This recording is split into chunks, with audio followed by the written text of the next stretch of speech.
Adesso la partita è sul tavolo della politica cioè, saremmo degli ingenui se avessimo pensato che questa era una partita che si giocava così in 4-4-8 e che si sarebbe potuto dire alla fine che tutti vissero felici e contenti. Ottimismo ma anche coscienza delle difficoltà di un cammino che si sapeva non facile, tante le reazioni al termine della seduta della consulta per l'autonomia del Veneto. Soddisfatta la presidente dell'ANCI regionale Maria Rosa Pavanello, che ha apprezzato soprattutto le parole del presidente Zaia sul coinvolgimento dei territori nell'attuazione dell'autonomia.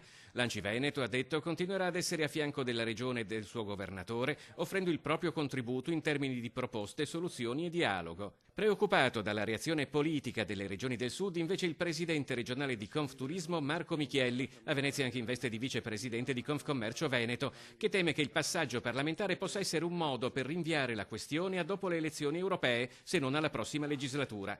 E a Camera e Senato chiede tempi celeri il presidente regionale di Confindustria Matteo Zoppas. L'autonomia può essere un vero strumento di spending review, ha detto, trovando con tutte le regioni un accordo che non penalizzi lo status quo e definendo criteri e soluzioni di cui alla lunga beneficeremo tutti.